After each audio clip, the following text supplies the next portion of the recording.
Hello and welcome back, ladies and gentlemen, to another show. Welcome to our Discord channel and all of our Discord members here today.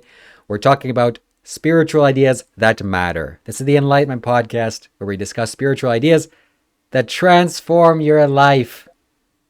Today I'm joined with a bunch of my friends and we're going to discuss the topic of, can you measure someone's spirituality? Can you see if someone's spiritual?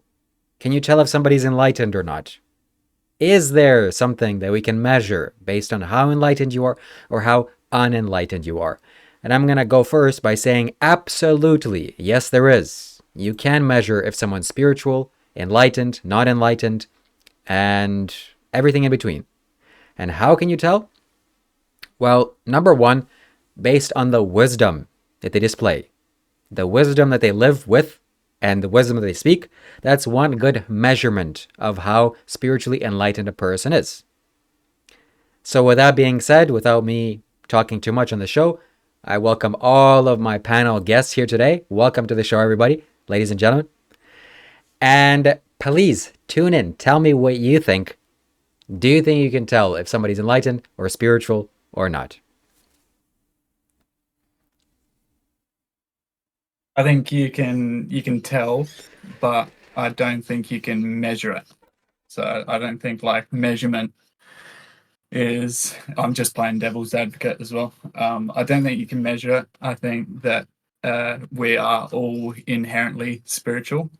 I think we share a space, and that space is something that we're all tuned into, all tapped into, and we all experience like a different frequency of the same shared space. And you could measure it in the sense that there's people that have remembered more and more or less, but outside of that, I think inherently we're all sharing the same space. Okay.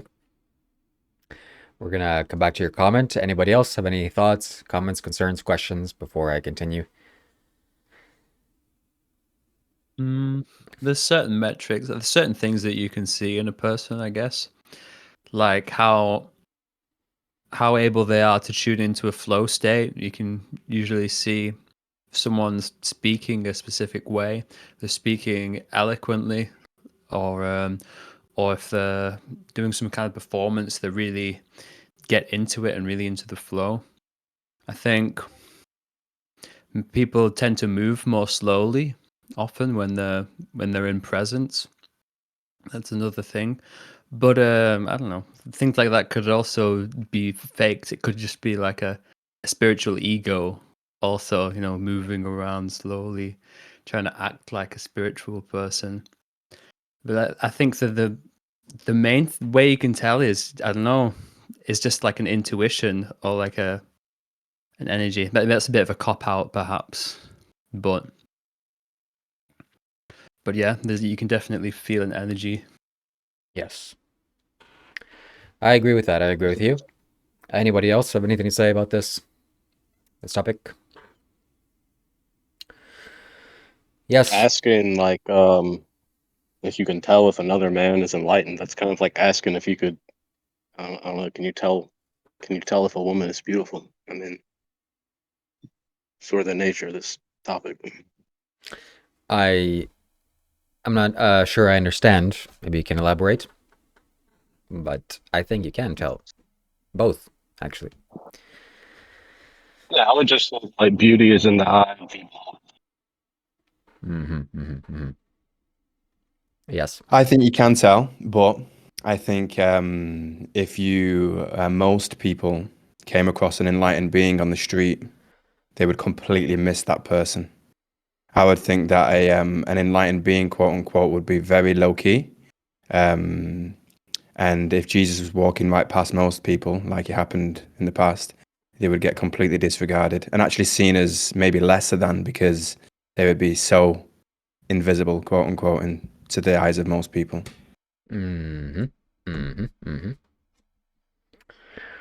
Yes, I would say that the more that you refine your own intuition skills, the easier it is for you to read people, and in turn, read enlightened people.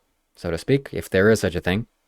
This is not us discussing if there is enlightenment or not, or people can be spiritual or not, or is everybody enlightened or not. That's not the discussion for today.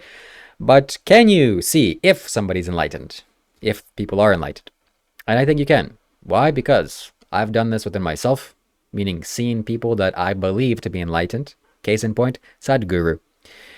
And there was thousands of people on the stage or in the audience, but I don't think many of them had the perception that I had, the deep perception that I had. Is it because I'm special? No. But because I'd like to believe I did the work in order to purify my mind, open up my senses, and see what that man really is. Maybe it was my beliefs, maybe I projected, maybe something else. I hope not. I don't believe so. But yeah. So you need to perceive, and you can perceive directly who is enlightened and who is not enlightened. Any thoughts? Yeah, I'd agree with that. I think like I'd say a little bit differently, like to enlightened versus not enlightened. I'd say it's like levels of empathy and then also levels of exposure to fear. I think like someone that's enlightened is like heaps empathetic because they've exposed themselves to a level of fear that helps them relate to people at a certain depth, whereas people that are less enlightened are just more exposed to the like safety measures or the security that the ego provides in saying I'm this character and I play this role or whatever. That is a very good point you made, that an enlightened person, in quotes, is much more empathetic, most likely. They have very high empathy. Why? Because the process of enlightenment, or going towards enlightenment, requires you shedding so much and getting in touch with your true essence, your humanity. And so you can never go past people suffering and, oh, it's okay, he's just in pain. No.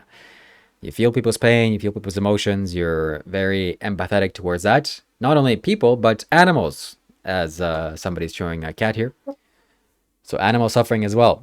And it's no mistake, there's a correlation between enlightenment and eating a vegan diet. So people that come to their senses and realize some things, they realize, maybe I don't want to contribute to the animal suffering, and they choose to abolish eating meat. Yes, if you want to participate, turn on your camera. We have many more people without their camera. Turn on your camera. Let me know what you think, because I know you're thinking some things. So tell me. Tell us.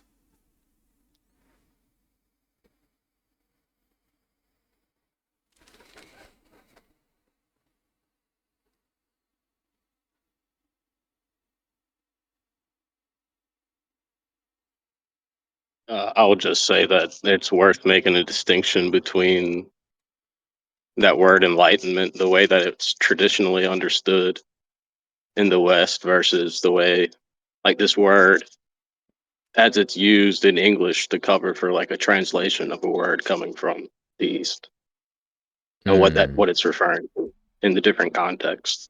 Because in the West we have that tradition of Christianity, Christ, and then you have Lucifer. So who are we talking about, like lighting up like Buddha, or lighting up like a witch burning at the stake, you know? That's a very good point. The word enlightenment in English is a very convoluted word, and it's used to describe all sorts of experiences. It's a unilateral word. It's too big of a word. We have to define our terms. In India, where spirituality began, really, they have very precise words to mark individual experiences.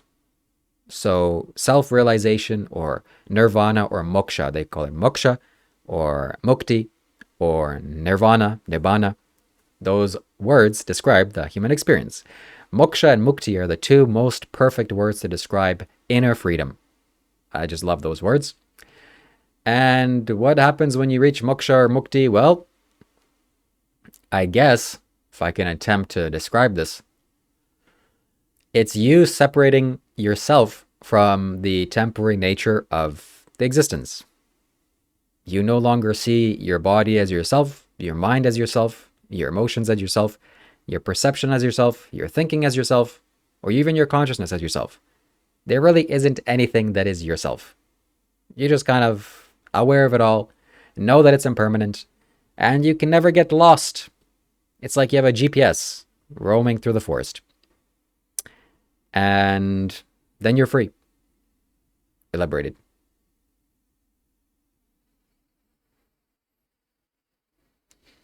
I think it is like that. But it's also like it's not like a permanent state. I think it's something that is always changing. Like so it's not like you just reach this like thing and then everything's fixed that way. I think it's like you'll experience moments of it. Say if you're in meditation, you'll experience like long periods of it because there's nothing going on. But if there's an environment that's like stimulating, or if you're brought into extroversion, that can change things because it's like you're in dialogue, you're outside of yourself in the sense that you're talking. That's what I've found is that it's like when I'm by myself, I can be very relaxed with my thoughts and stuff. I'll often like be like, oh, that wasn't my thought, not thinking that, but like having that relationship to it where I'm like picking up on energies and stuff, like in a mental ward, so like picking up on lots in here. That's been my experience with that. Understood. Yes, that's also an important distinction that the thoughts are no longer you. In fact, today I was participating in Sadhguru's new app called The Miracle of Mind, doing the 7-minute meditation, which I highly recommend all of you do. We're trying to get to 1 billion. That's Sadhguru's goal. And after the meditation was over, there was a short clip of Sadhguru talking. And Sadhguru said, when you're driving through traffic and the traffic is intense and you're in so much pain because it's so heavy traffic and you hate it, and you're going to the airport and you need to get there fast, then finally the traffic ends, then you go into the airport, you go into your plane, the plane takes off, and you're high up in the sky and you look down at the traffic jam on the same street. And for some reason now the traffic jam looks so calm and serene and beautiful. It looks so beautiful from afar. Why? Because there's distance between you and whatever the problem is. When there's distance between you and your emotions and your mind, that's freedom.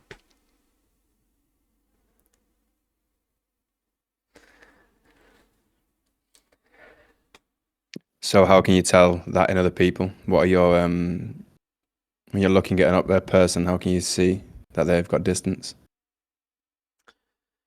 That is the multi-million-dollar question. How can you tell? Well, when I look at people, I look at a certain amount of ease has to be there in the person's body, in the person's speech, a lack of a resistance in how they speak, a fluidity in their voice, and also in their energy. It has to be relaxed and also empty. The person's mind can't be associated with itself any longer. There really isn't any me attachments. And you can see that through subtle ways of communication, somebody communicating. You can pick that up. Not always. There's no measurement or meter for measuring enlightenment. But if you work on yourself, if you work on your system, if you purify yourself enough, you can tell many things, not just enlightenment. At least that's the goal. That's all of our goal, is to have perfect purity of perception, the triple P's, and see reality just what it is.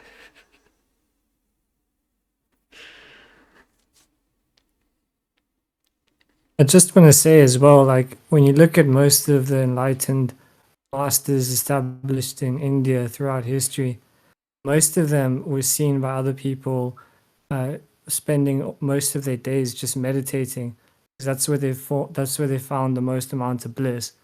So when you see someone just sitting under a tree for hours and hours a day, it draws people's attention.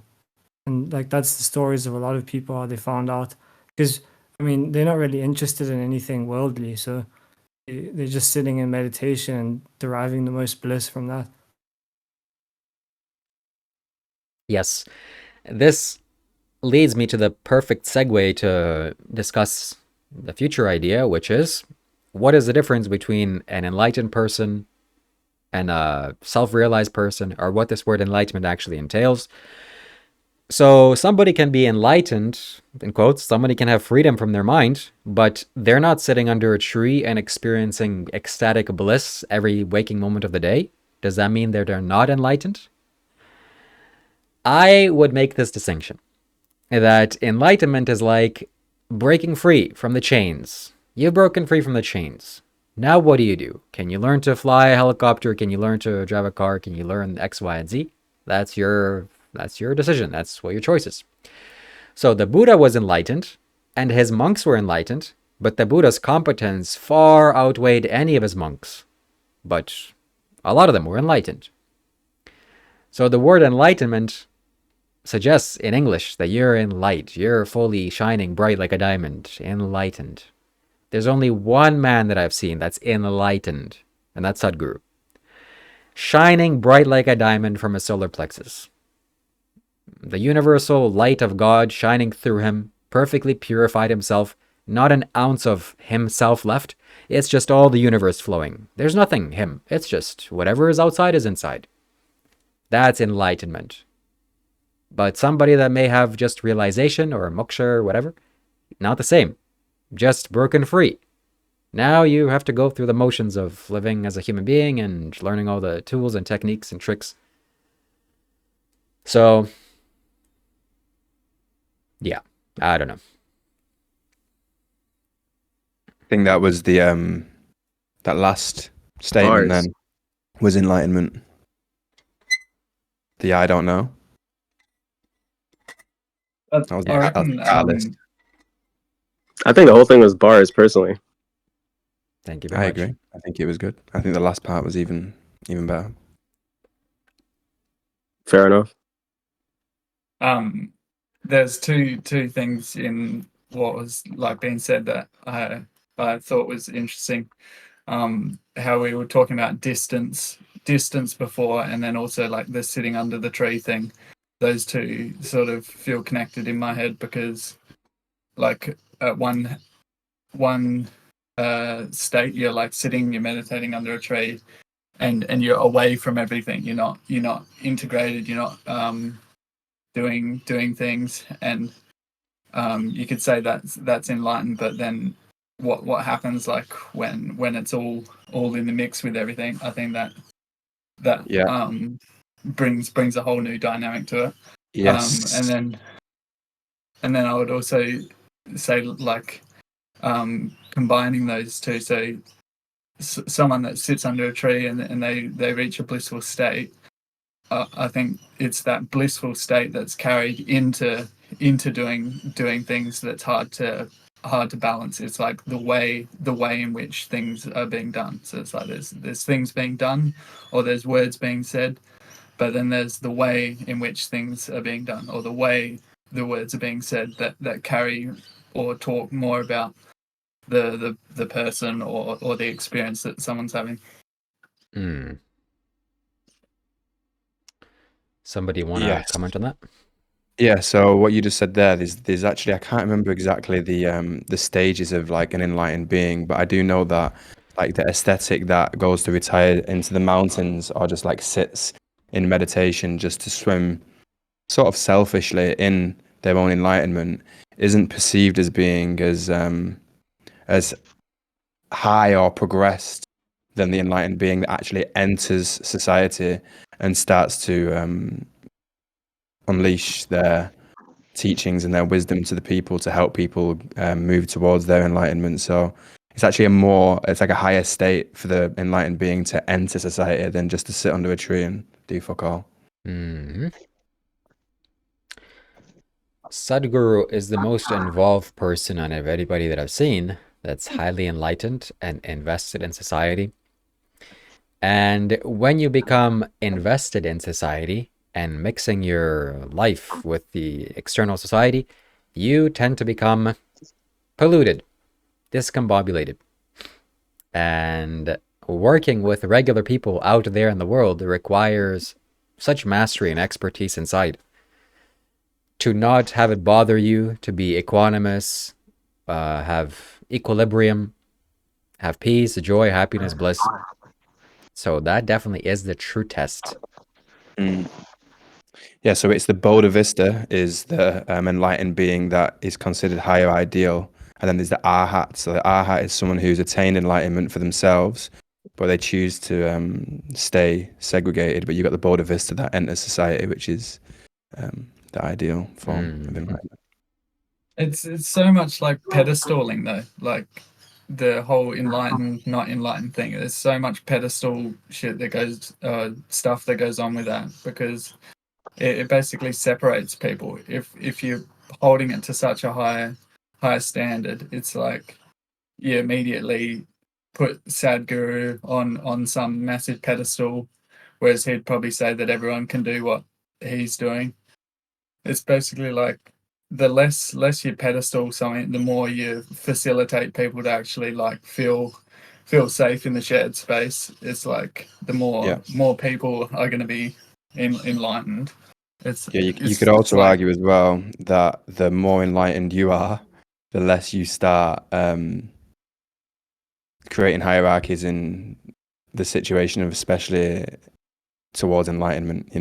You don't like start saying, okay, this person's more enlightened, this person's more enlightened, because you're in a state of oneness with all. So you don't start segregating and putting borders and divisions. Yeah, it's something to encourage. It's like we have a competitive nature, like that's built into survival mode, is that we have like a power structure, that there's got to be an alpha, and there's got to be all this crap that basically separates us. But then it's like there's also a creative nature that we have that's like responsive. So like a reactive nature is separated and fights between each other, whereas a creative nature is like basically like staying in your own space, like basically like when stuff comes up, there's like responsibility for how it feels. There's a like responsibility is not even the right word. That's like a weight. It's just basically saying that it's like, okay, I'm here in this existence. I haven't been given a map, and I'm the only one that's like existing with my thoughts in my world. And yeah, it's a shared world, but in the end, it's like we're always basically go to sleep with one person, and it's in your head, and it's like knowing that is like you create your world, you create whatever experience it is that it's like people impact, but the more that world is taken as your own, as like then that competitive nature just falls away. It's like the byproduct of someone just being in their own space doing their own thing is one, they become isolated, but then if they reintegrate, they become helpful to people, because they're not reliant on the group. They're not engaged with the group in a way that's like bringing it down. They're adding. It's like that's like, yeah, it can be, if more people do that, that's going to be like really, really beneficial.